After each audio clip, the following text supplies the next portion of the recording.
Oh, Lord. All right. Well, good evening, everybody, and welcome to Thursday Night Shift. We are excited to have you. Jody, go ahead and ask our question while I still figure out my answer. Oh yeah, I didn't even know the question. They need more time. I've stumped them. So I was thinking today about how many of us have heard different excuses or reasons why people think they cannot join Sensi. And I'm sure some of us have heard some really good ones. But sometimes when we're faced with those questions in the moment, we don't necessarily know how to answer it, to overcome it, or to turn it into a positive. So I was going to ask the lovely ladies that are here tonight, what is something that they have heard personally or that they hear a lot throughout their business over the years as to why people think they cannot join or do what we do? Does anybody want to go first? Oh, I know exactly what I hear all the time. Take it away, Mother Christmas. There's so many consultants in my area. There's just so many. First of all, what's the population of the United States of America? What's the population of your town?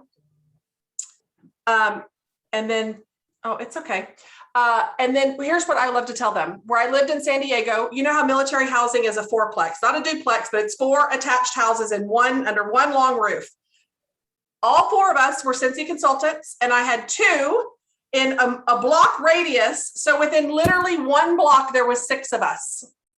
We never once stepped on anybody's toes. We all know different people. It's all about what you're getting involved in the community. You don't need to be thinking, how am I going to gain customers? Who's going to buy Sensi? It's how many new friends can I make? What new clubs or groups can I get involved with?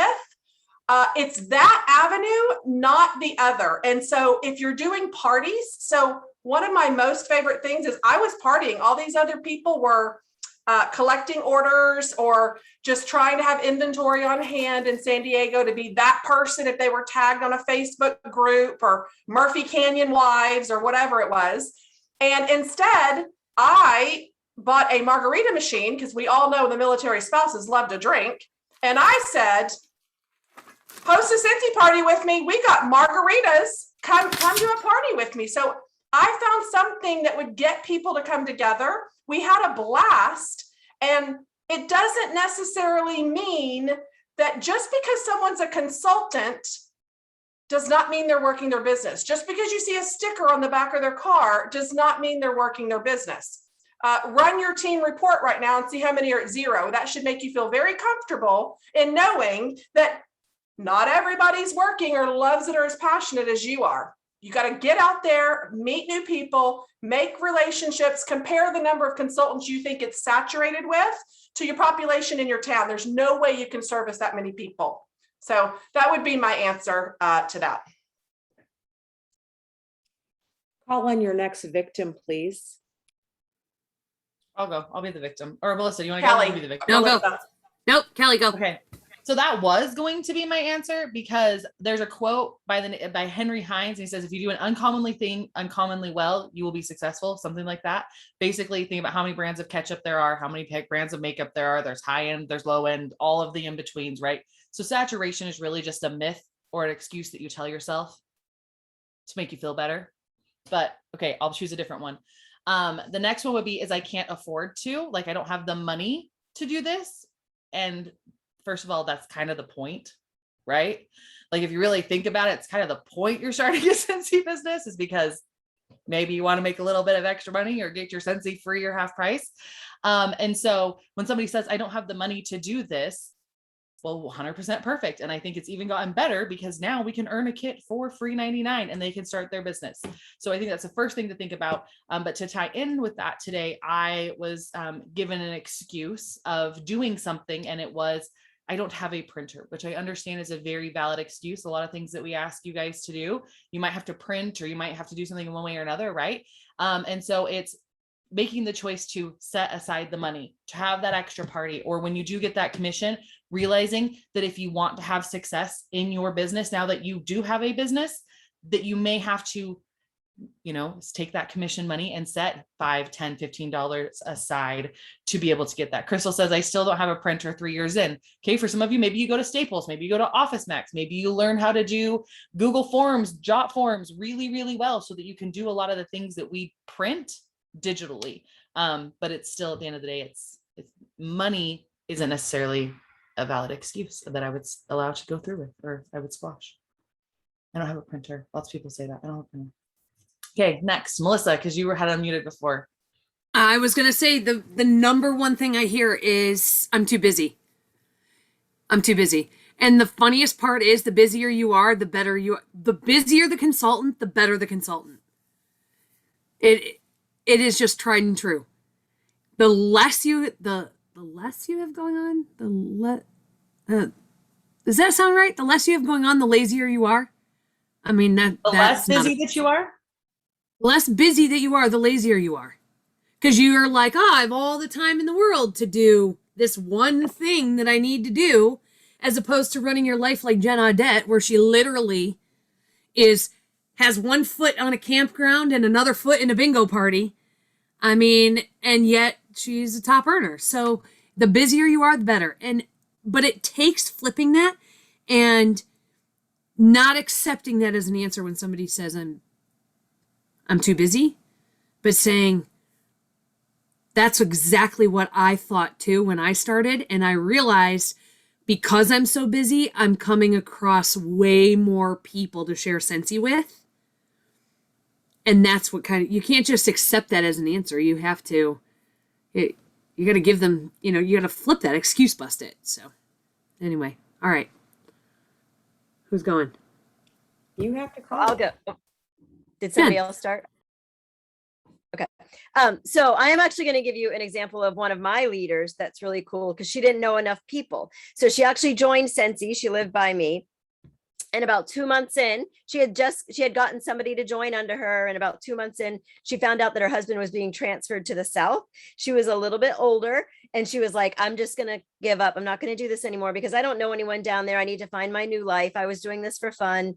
And I was like, listen, this is the best way to meet people. So she trusted me. She went down there and she made little packets and walked around her new neighborhood and gave everybody a little packet introducing herself. She ended up having like a little party.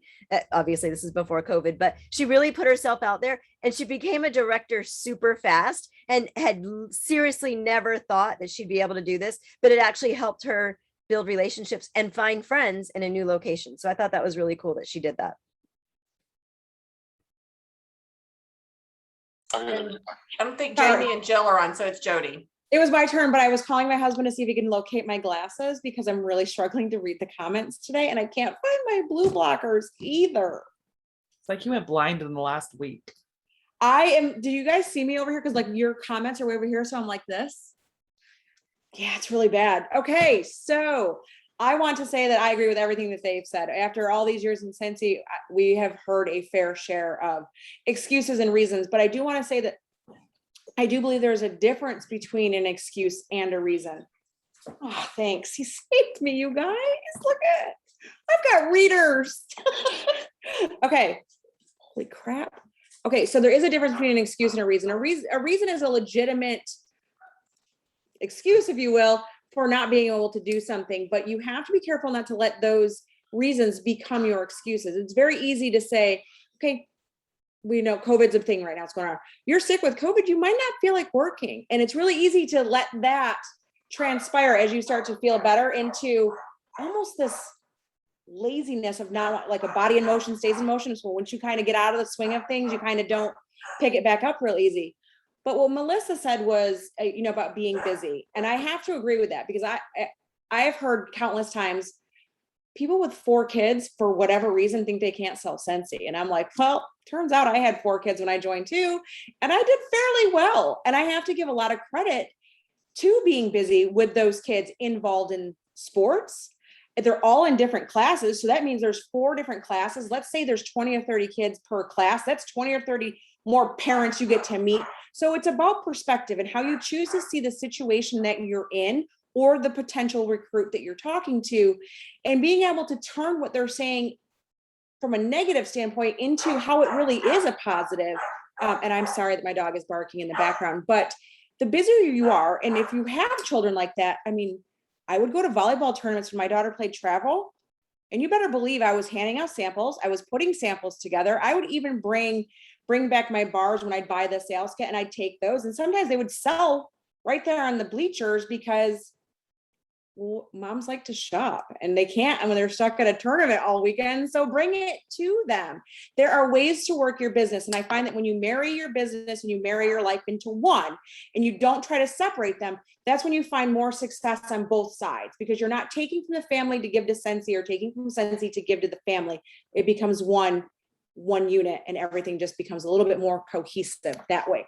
So try to always debunk your excuses. And if you can't, go to Heather Gorsuch, because she is the queen. There, Heather, you're going to get some more phone calls.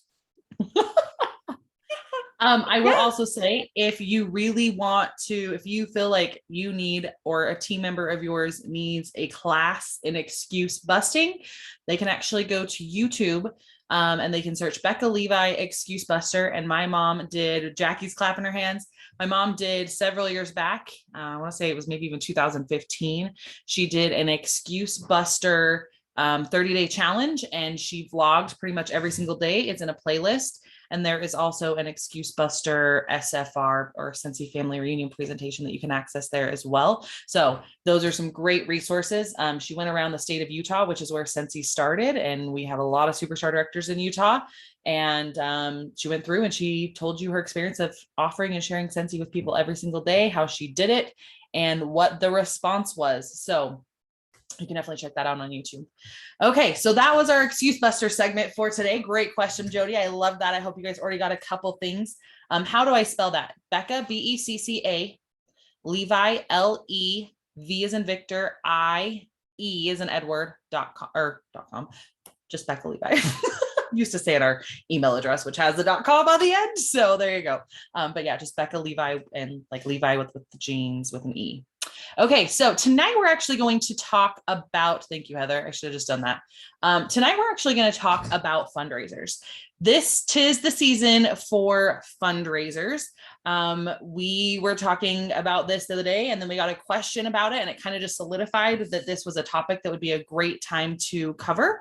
And so first we want to say, how do fundraisers kind of work and what is the importance of them? So those, Jen, Melissa, Jody, Heather, just chime in at any point, interrupt me if you have something you would like to add. But basically, so fundraisers are an opportunity for you to get in front of people that you would most of the time never have the opportunity to do. You're looking at the participants in your fundraiser as your little worker bees that are going around, and they are marketing and sharing your business on your behalf. And in return for that, you as the consultant are gifting them commission. Now, the commission amount to which you decide to give is completely up to you. And it also can be completely up to which fundraiser style you choose. It is a very broad topic. And the reason being is because there are a lot of different ways that you can do fundraisers. The first resource that we're going to give you guys tonight is there is a Facebook group called Sensational Fundraisers. And lots of different consultants go in there, and they share lots of different files, lots of different ways that you can do fundraisers and be successful in them. So that is going to be the first resource that we're going to share with you tonight. So highly recommend.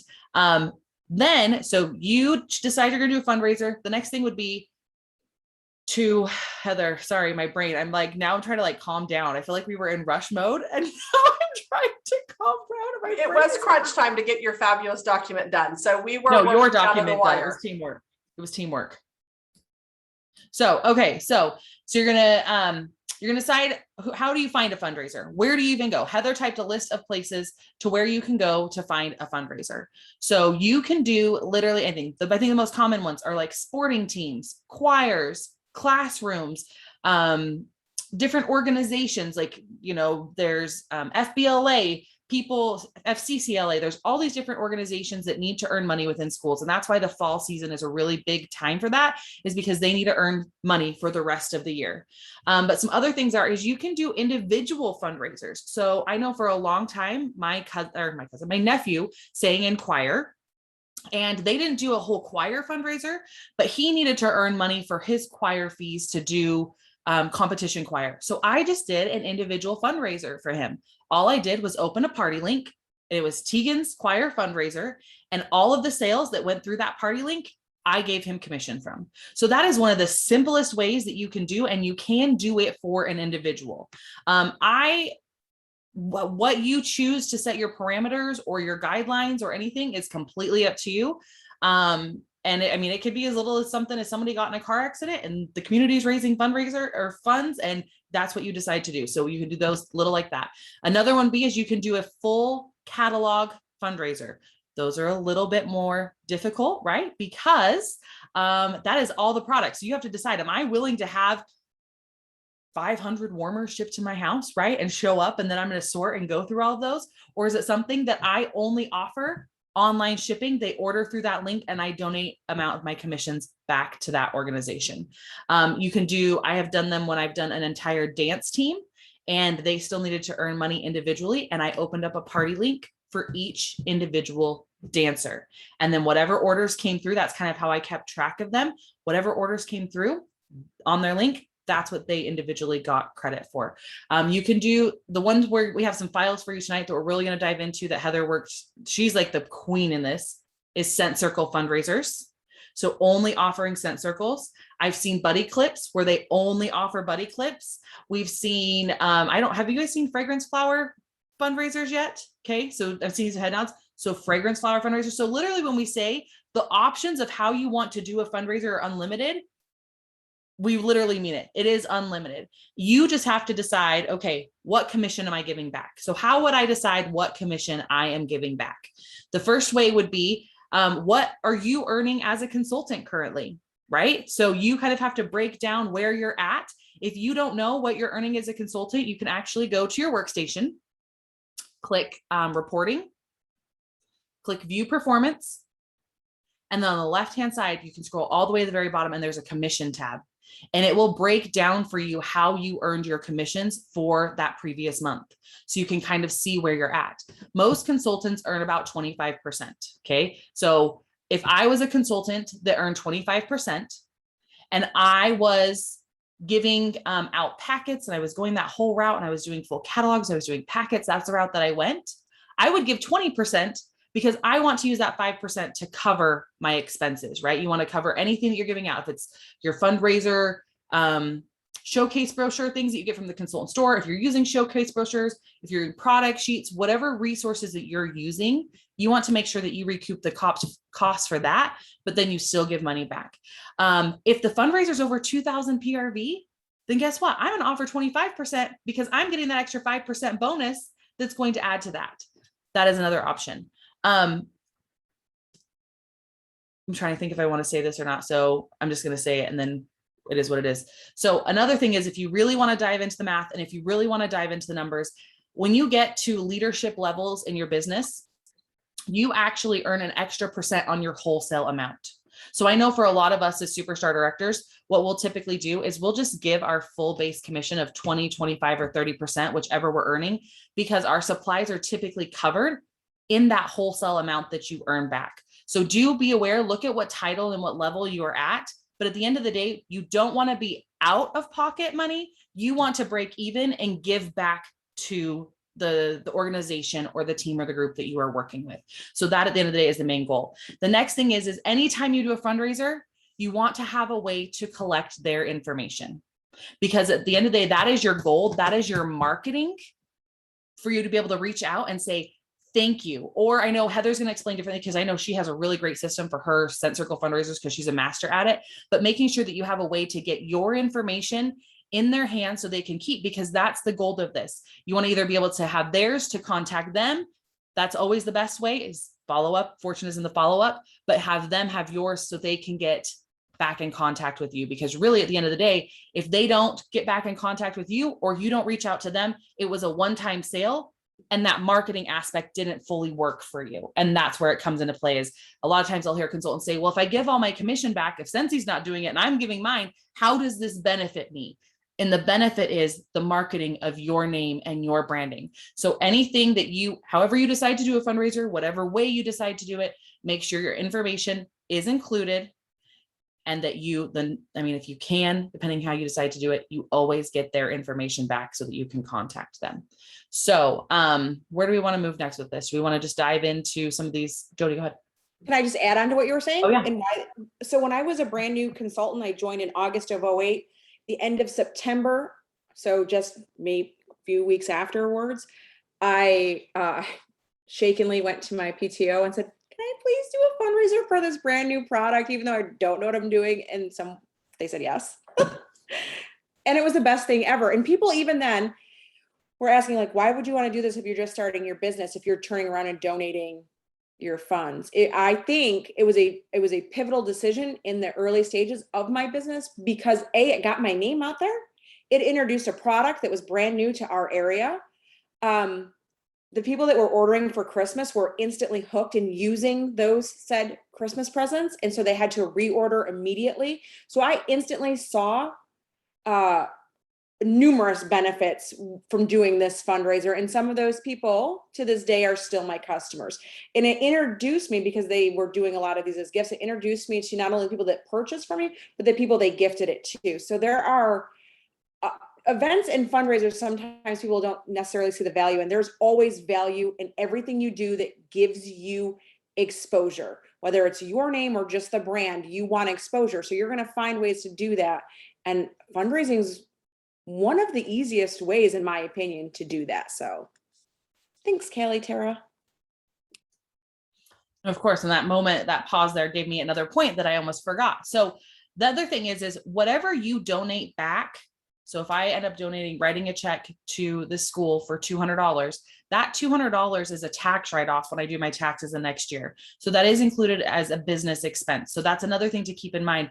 Yes, you do earn the commission, and so that is in your taxable income, but you have that same amount as an expense to use on your taxes. Okay. The other thing is, and I am not the pro in this area, but a lot of organizations can have their 501c3, which basically means they are tax exempt, and that's your schools and things like that, right? That route is a little bit different. You do have to get forms. Maybe Heather, you're nodding and unmuted. Maybe you should touch on that because you've experienced it. I can. Yeah, it's fine. Yeah. I did want to share one perk to doing fundraisers is, I know some of you are probably thinking, like Jody said, oh, I'm giving my commission. But every fundraiser I do, I am the host, where I keep the host rewards and half price items. So if you collect every 500 PRV, you can make it its own party, which means you're getting more half price items if you need to, and incentive points. Yes. So that is a perk, because then that's inventory that you have for events coming up, loaner warmers and businesses. So it does counteract that. If for some reason you're working with an organization, a lot of the schools, like Callie said, are 501c3s. I will tell you, get the paperwork from them in advance, way before, and submit it to sales tax at Cincy.com. There is a verification process that Cincy corporate will do to verify that this organization is 100% have the right paperwork filed and can be tax exempt. I have worked with an organization 3 out of the 5 years, they thought they had the right paperwork and they did not.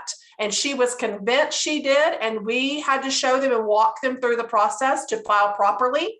Finally, this year, they have done it. So what happens with tax exempt? You submit it. They'll tell you it's all good to go. There is a process before you hit submit on your fundraiser order. The party name must be in the 501c3 organization's name. It cannot be in your name. It has to be their shopping cart, because that's tax exempt. And there is a way to call customer service and they'll transfer you to the tax thing where they can remove the sales tax before the order is placed. That has been done for me in the past. That way I don't have to pay for it up front and then get reimbursed. There's a couple different ways they can do it, but typically when it's a really large fundraiser, I'm not going to cover $600-700 on tax. I need them to remove that, and they have accommodated at home office for that. So that's pretty much on the 501c3. It is a process, but it can be done. Patty made a really good comment when you are writing this off as in your taxes. It's not a gift. It's as advertisement. So just know that gifts are taxed slightly different. So you want to make sure that if you do, when you do your taxes, it is advertising. Right. I do want to say this really quick. The fundraising market is very competitive, especially when you are talking with schools and organizations where they have major corporations that do fundraising with cookies and wrapping paper and all of the things. It is a very competitive market on percentages. This is why I offer the Cent Circle fundraiser, because it's a huge percentage of money. And if you schedule them and during the right calendar year, and we maybe perhaps Cincy has 10% off, that's an extra 10% that's going to that organization, right? So how I do my Cent Circle fundraisers is I sell a 6-pack for $20 flat. And y'all are thinking, well, what the heck? It only cost me $15 here in the US. Why are you charging so much? And what if they're tax exempt, right? So here in Texas, my tax rate where I live is 8.25. If I buy a 6-pack of Cent Circles, of course, a party order over 500, because I'm not adding shipping, it costs me $16.24 to just buy one 6-pack of Cent Circles. If they're paying $20 and I subtract that amount, that's $3.76 that this customer is overpaying. That money is going straight to the organization as part one of their profit. The other second part of the profit is when I submit their order, and we all know a 6-pack of Cent Circles is 15 PRV. When I submit that order, I get paid on that 15 PRV. I am going to give them 25% of that 15 PRV for each 6-pack they sold. And that is profit part 2. You add them together, and that's a really nice donation for every 6-pack of Cent Circles is sold. That's how I calculate mine. But before you do that, when you're making your list of people and trying to find people that are interested, it's very important that you have a fundraiser proposal letter. Like, what do you have to hand out? Are you prepared? Are you equipped if somebody asks you to have a legitimate, proper document to give them? And that's what Callie and somebody else had created. It's actually in that Facebook group, but Callie has actually updated it where it's ready to go at your fingertips by just making a few minor adjustments, and she's going to share that with you. So Heather's a liar, first of all, and I did not create this. Basically, it was a huge group effort. She's like, oh, look what I did. And I'm like, oh, well, I'm on some formula kick in Excel. So let me update some formulas to make it really, really simple for everybody. So that's really all that I did. But if you go to themonthlymovement.com/shift files with an S. When we start sharing files with you guys on Shift, this is where we're going to put them. Okay. And when you go there, you are going to see that there are that you're in Shift documents. And then there's a Cent Circle fundraiser. There's 2 options. So Heather does hers one way. And then what I'm going to share with you is what Heather was just talking about, this little document. I'm going to pull it up and I'm going to share with you. So I think the biggest thing sometimes that consultants struggle with is, and this is no whatever, but most people, and I actually say this all the time, English is hard and math is hard. Like, it's just, what do I give? How do I give? I don't understand how I calculate it. What is the math, right? All of those things. And so this Excel document is basically, you're going to change one number and it's going to update all the other numbers in the entire thing for you. So, here, I'm going to share my screen for you real quick. Is there something else I need to answer here? Are you guys throwing something in the chat? I was just telling them really quick how to download from Dropbox. That seems to be the biggest challenge. Do it from a PC if you can. The 3 dots, click on the 3 dots to the right, and that is how you can download and save the document to your computer. Yes, absolutely. Okay, perfect. Oh, why is this high? Like, I feel like this. Okay, there we go. So you guys can see that Excel sheet, right? Okay, perfect. So basically, all you have to do is where it says in pink right here, it says your tax rate, change your tax rate, and you click that box and it will change your tax rate. So Heather's is 8.25, which means her overage amount is $3.76. And this is the amounts that they would be getting. We're gonna break this down a little bit further, but basically if 5 children, 5 per child, Heather, you might have to say this for me because I keep messing it up. I don't know why. Sure. So the far left column where you see 10, 20, 30, 40, 50, 75, 100, 105, 200, that is the number of participants, the number of students, the number of players. If 10 students sold 5 6-packs per child, that is 50 6-packs. If you take 50 6-packs times 15 PRV, that equals 750 PRV. Now, I talked about the 2-part commissions on this. Your first part is your 25% of your PRV, because in this will take 25%. If you want less, you're gonna have to calculate and figure that out, but 25% of 750 PRV is 187.50. So that's profit part 1. And then profit part 2 is the overage that they were paying for this fundraiser. So you add those 2 columns together, which is done for you, and their profit, if you have 10 kids that just sold 5 6-packs, you would be able to give a check for $375.50. So that first block of boxes is the scenario if they all sold 5 6-packs. The next second box is if all of those students sold 10 6-packs per person. Your third scenario is if all of those children sold 15 6-packs per child. And last, that shows 20 6-packs per child. So really, it's great because it's showing the potential from a small organization to a very large organization and showing the huge potential from a $350 profit to a $30,000 profit that this organization can make. And if, depending on who's leading this organization and pumping them up, you can have a really great, successful fundraiser. I mean, it gives me goosebumps to be able to give back to the community like this.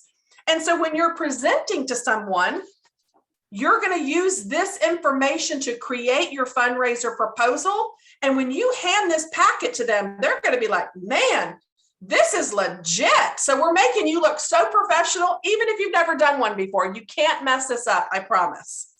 Yeah. And so really the only thing that changes from where Heather is in Texas to where I am in Idaho is this tax rate. And so when I go from Heather's tax rate to mine, which is 6%, and I hit enter, it updates this entire Excel spreadsheet for you so that you know what you're giving back. So my overage is actually $4.10 versus her $3.76. So really they should do fundraisers in Utah because you get more back. Or I mean in Idaho, I live in Idaho now. No, I'm just kidding. So, and then if somebody, I can't see the chat at the moment, but if somebody wants to give me their tax rate, then I am more than happy to plug it in and you can just see, I mean, we could literally play with this all day, which we won't. Oh my God. Someone in Canada's is 15%. Plug that booger in there. Oh, well, that's really depressing, but 15% and I hit enter. I will say this though, in Canada, you will have to make some changes because your PRV amounts are different. And so one of the fun things here is if you understand numbers, like let's say you're decent with numbers, right? If you click any of these boxes, for example, right here, I click the 750 where my number is here under PRV. You could go in and actually change this 15 because ours in the US is 15. You could change that to your PRV amount and it would update the numbers for you. Okay. You will have to do it for everything in this column, but it is doable. It is 100% doable. And a lot of times you can just click these boxes and it will kind of tell you, like, for instance, this is the cost of a 6-pack, which maybe I can get smart and go in and change it. So if you just change this one number, but we had some issues earlier, so I don't know if I want to mess with it, but yeah, you can really update these in a lot of ways to make it work for you. Okay. So anyways, rewind. See, I get ADD squirrel. It excites me. So 15%, this is what you'd give back. Other numbers, you could just go ahead and plug those in there. Okay. So once you have this is really rough. Obviously if you tried to hand this to somebody to say, okay, let's do a fundraiser and here's this really cool sheet with all these numbers on it that I have no idea what they mean, it's probably not going to go super duper well. So this is not something we created. It's just something that Heather edited, that's a hard word. And this is actually what you would propose, okay? So here is your letter to your fundraising coordinator. This is going to be in Microsoft Word in that same exact file. And you can come through here and edit however you need. Add your signature here. Maybe you want to put the name of the coordinator or whomever you're doing it with. You want to change this up a little bit, but it gives you the basic breakdown. Then you can scroll, and this is where you have to make a change, but it's not super duper horrible, okay? So if I have this Excel spreadsheet that we were just looking at, we're not going to do 15% because that's really depressing. We're going to go with 6% here in Idaho. So let's make these smaller for you to see them. We wanted you guys to be able to leave here and at least be able to give one full, like you could literally leave and be able to go and do a fundraiser. So we have these two documents right next to each other. And if we're starting here on this top row. So you'll see these kind of match here, right? So right here on the left on the Word document, donation amount, if each sold 5 6-packs, and there's a 10 here. So if I go 5 6-packs and a 10, what do they earn? They earn $392.50. So I would take this number and I would put it here. Then I would go ahead and I would go down this list. So then this one that's still in the 5-packs, if they sold 20, I'd go over to my Excel spreadsheet, 20, still under 5, they would get $785. And you would just update these numbers all the way down this side. Okay. And then you would go to this next grouping of 10 because you're now selling 10 6-packs. We underlined it for all the different ones, and you would just update it down. And then once you've gone through and you've finished this out, you now have this really beautiful, which was not created by us. This other file was all from that fundraiser group. But you would have all of this put together with the descriptions. You'd be able to print this and present it to the organization to be able to do a Cent Circle fundraiser. No issues, no problems. And again, themonthlymovement.com/shift files, and you can find both of those there. So Heather, do you want to break down the other ones that you do, or?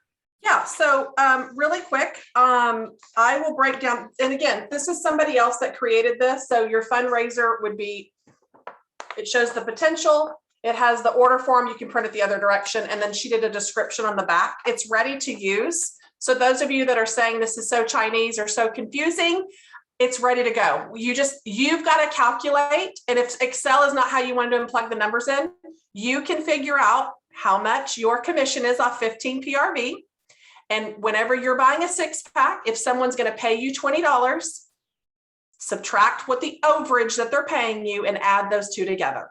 That is how much your profit can be. And you can calculate that on the different participants.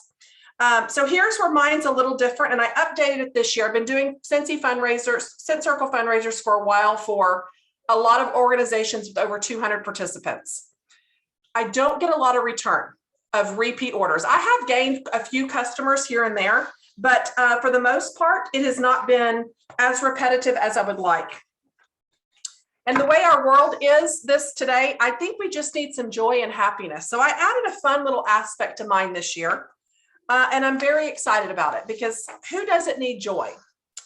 So in the files, you'll see my fundraising participant letter to each child.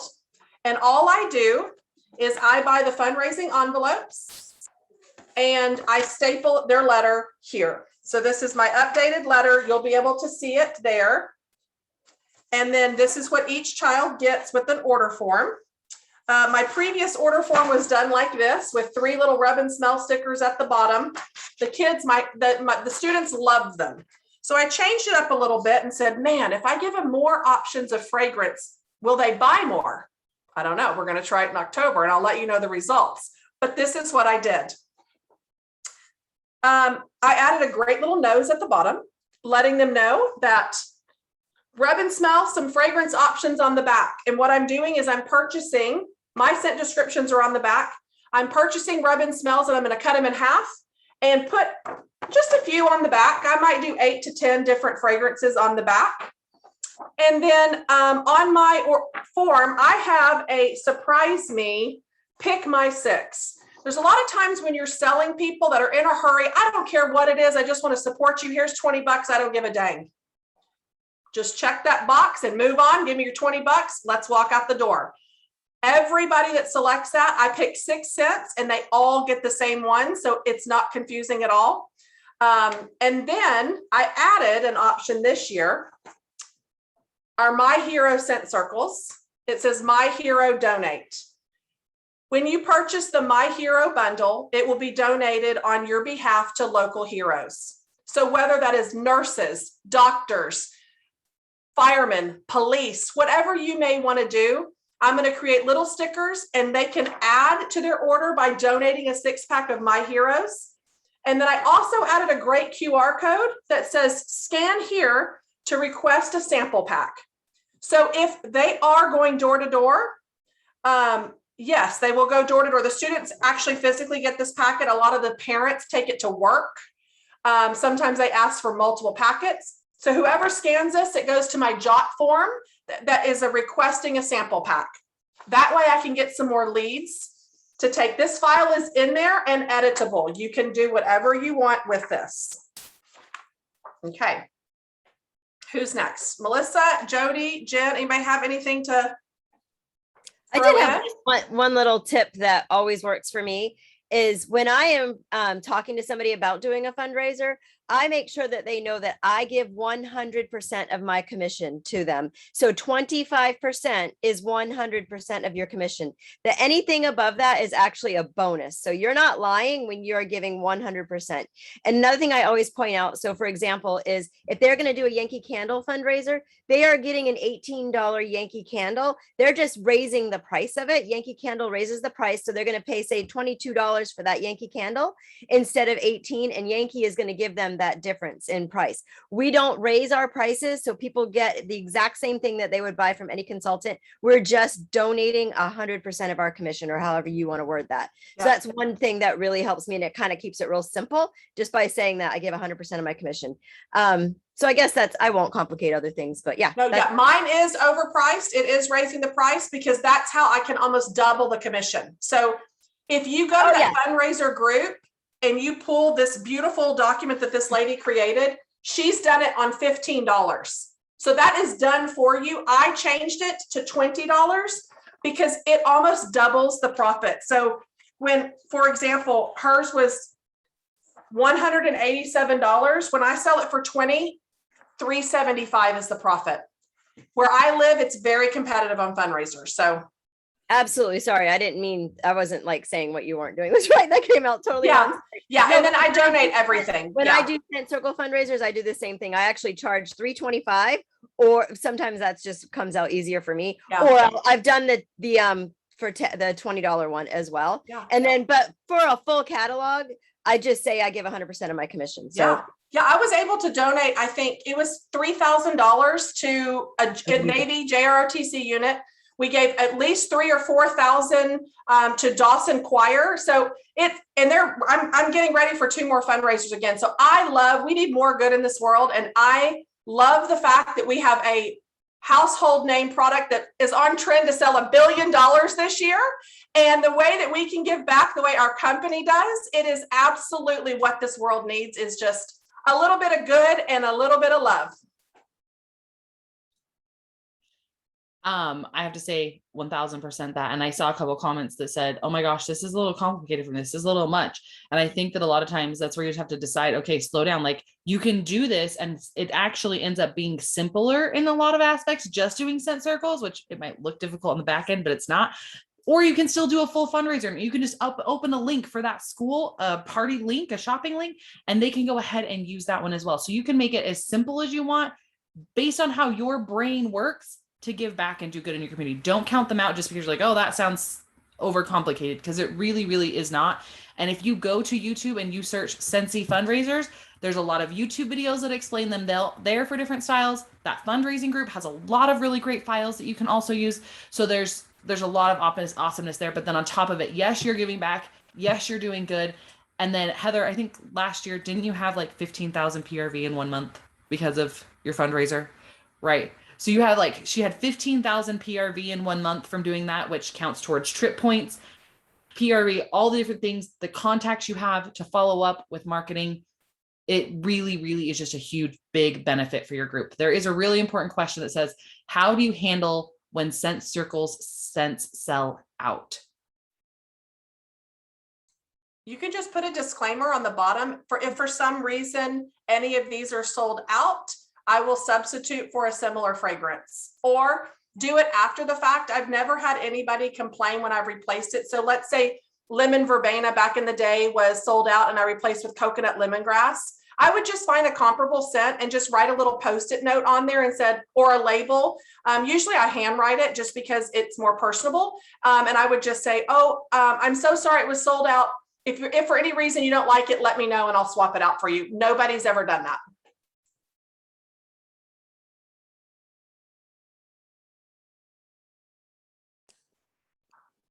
I also think Heather briefly mentioned this earlier, but one of the big attractions for, let's say, a school is whoever's doing the fund, we do all the work. So a lot of times and I'll use Yankee as an example because in the Northeast, it is a big fundraiser that a lot of schools do. And they're a great company. I'm not knocking them whatsoever. What I'm saying is they do upcharge for their regular prices, but and people know that. I think they actually charge like up to 40% more, and that's how they give their donation. But it's up to the school or the PTO or whoever's in charge of that fundraiser to do all of the work. So they have to do all of the sorting. They have to do not only by maybe multiple schools, but then by classroom and then by student and so on and so forth. So one of the draws when you're presenting this is you're going to handle all of the work for them. And my school, when I did my first, they were like overly joyed that they didn't have to worry about any of that. Like it all came to me. I had a little fundraiser sorting party with a few friends, and I reached out to all of the customers. I had a choice whether to do it at my home, and I lived in a super small town, you guys, so it's not like a big city, or at the school. The school left it up to me. It was easier for me to do it in the evenings at my home. So customers just came to my house and picked up their stuff, and it was all sorted. And if the kid had 5 orders, each of those orders were sorted for them to just hand out to everybody. All of the work was done, and they really, really enjoyed that. So that is a huge selling factor. I hate to use that word, but it's a huge benefit to a lot of the organizations because you're taking so much of the work off of their plate and you're putting it onto yours. So it's just another way that we can stand out and be a little bit better than some of the other fundraisers. Melissa, you've been quiet. Do you have anything, my love? No, but I'm going to leave all the fundraising to you gurus. Another really cool thing that I've gotten a lot of success from is I add a coupon into all of my fundraiser orders when I give it to them. So whatever it is that I'm looking for, I'll say, if you book a party from this fundraiser, I will give an additional 10% from your party of my commission back to the fundraiser as well, back to the organization as well. So that's been real helpful. Then they're more likely to come to me and do a party. Yeah. You want to label every scent circle. I usually go purchase the teeny tiny little ones here that I can get 60 per sheet. It's the tiny baby ones, and I make little small labels. That way it's inexpensive to label everything. And the bags that I order, typically I found some just brown merchandise bags from Amazon that are brown where they can't see through them. And I will put their scent circles, each customer's in the brown bag, and I'll seal it. And then all the students' orders were multiple people. So, you can do 15 people per order form. So then I will put the 15 brown merchandise customer bags in a clear one, the customer order bags that you can add to your orders, 10 for $1. Then the customer bags are put in there, and then I use curling ribbon and I seal it shut so no hands can go in and nothing can fall out. So I almost have a system of tracking of, if I know it's in the customer order and it's sealed and I know it's in there, I know everything is there. Nothing was missing. I don't have the link. I'll have to find it. It was literally last year, but it's just the brown sacks, if you will. And it depends on how many you can put in each one. I'll try to find them on Amazon, Kimber, and share it. But I bought them a long time ago and I still have them left over. But to me, that was a little bit easier to keep it really organized. And then I'll put like period 1 in one box and write box 1 of 5, period 1, box 2 of 5. So everything is so organized and so simple. No, it's not little lunch bags. It literally is. Let me go get one out of the room and I'll show you while somebody else is talking. Are they like the gift bags with a handle, Heather? No handle. Oh, okay. Because I had some hanging here on the wall. I think go the, ahead. the important thing to remember when you're doing fundraisers, and I'm just going to reiterate it again. I know we already touched base on it, is about context, right? And customer follow-up and things like that. Like it's really gaining that exposure. Again, same thing with events. Sometimes people are like, they're a lot of work, they're this or they're that. Yep, all of that's true. But what are the residual benefits to doing those types of things for your business? When I started, I didn't build my business with one method, like home parties, like some people did. I did events, I did fundraisers, I did home parties, and I did basket parties because online wasn't a thing. So don't lock yourself into just one way of building your business. Open multiple channels and then you get multiple streams back in. Oh, Heather's back with her sacks. Those are Yeah, nice. sorry. sacks, Okay, Heather. so it looks like I ordered them from A1 Bakery Supplies, and it's 100 pack of 12-inch by 15-inch. So they're just pretty large, and I just fold them over and I'll put a label with the seller's name and what they have on each one. I do like a little coding system of what they ordered, and I stack it on the front just to keep it organized. But yeah, 12 by 15, just brown merchandise bakery sacks or whatever you want to call them. What's going on? What's going on? I'm not sure who's hijacking this Zoom, but if you want to, please hang up and get out of our Zoom. We're not going to tolerate it. Hang up now. Yeah, I can't Kelly, if figure we out need to who hang it up is. this Zoom, then we need to hang up this Zoom. Okay, we can do that. Okay. I'm sorry, everyone, but